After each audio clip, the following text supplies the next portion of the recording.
Classroom management.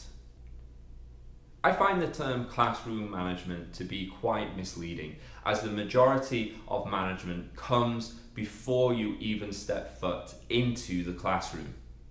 Creating a well-planned lesson with engaging materials is the foundation of classroom management. If students feel discouraged because the language level is too high, or they feel bored because the language level is too low, or the materials are just uninteresting, then you're going to have some management issues. If you enter the class with energy and stellar teaching aids that keeps the students' attention throughout the class, then you've already mitigated a lot of unwanted student behavior. However, there are always unforeseen circumstances or restrictions that derail classes. So I'm going to go over some principles that you can use in a class to get it back on track. First, your class should have clear rules through the clarity of your classroom commands. You should always begin the class by going over the classroom commands you introduced in that very first lesson with the students. Always be consistent with these rules and commands with all the students. Second, have a routine. This is another reason I suggest that you follow something like PPP. It has an inbuilt structure which you don't have to reteach each class. The students know what to do and what to expect and what is expected of them. In addition, a routine provides order, calm, and security, especially to younger students.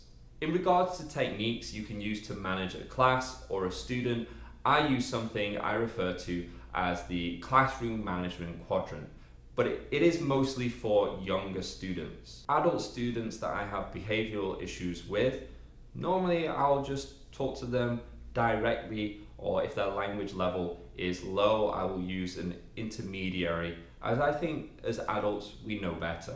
The quadrant is a framework for you to switch between techniques to understand what works best for a particular class or student that is causing you difficulty.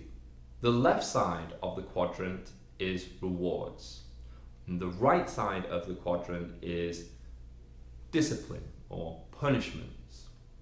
And each of these respective sides you can either give or remove the reward or punishment. I prefer to use the reward side, as I find the proverbial carrot to work much better than the proverbial stick. However, I'm not afraid to flip over to the punishment side.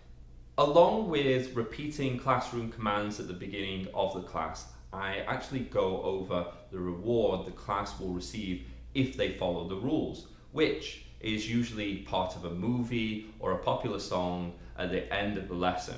And I will try to find something that relates to the new English if I can. I give them a reward, but if they don't follow the rules, I will remove it or at least reduce the amount of the reward that they get. I find that a reward that is linked to something that is quantifiable works best. So if students can earn points to get a greater degree of that reward, then they feel more in control and thus they are more invested and engaged in the class. It also makes it more visible and clear if you actually have to remove points when they don't follow the rules, because they see it disappearing in front of their eyes. Other rewards that you can give apart from movies and songs could be high fives or fist bumps, stamps that say something good about the student, or stickers that do the same, or toys or food, etc. What you want to do is you want to try to find out what the students like, and you can use that.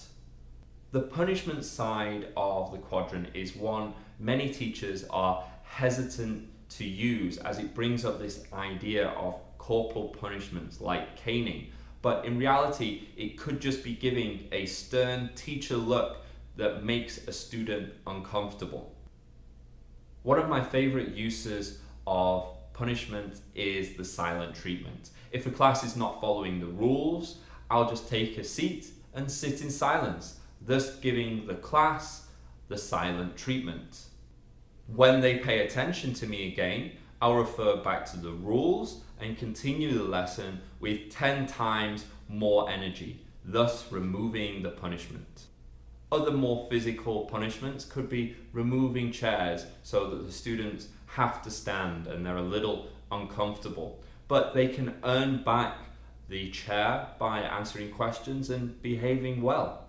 The idea with the classroom management quadrant is that you have a structure that you can use as a teacher to move between, so you kind of can keep track of what works and what doesn't. And maybe something worked in the past but doesn't now, so you can just go to try a different part of the quadrant. It's just kind of a way of managing yourself that will help you manage your class. Whether you are using rewards or punishment, it's essential that you are clear about how the rules are broken. So if you can refer to the classroom command slide, that's great. And it's also important that you're consistent with the consequences. Remember, it's never going to be perfect, but if you focus on creating engagement and have clear rules and routines, you'll find that classroom management won't be much of an issue for you.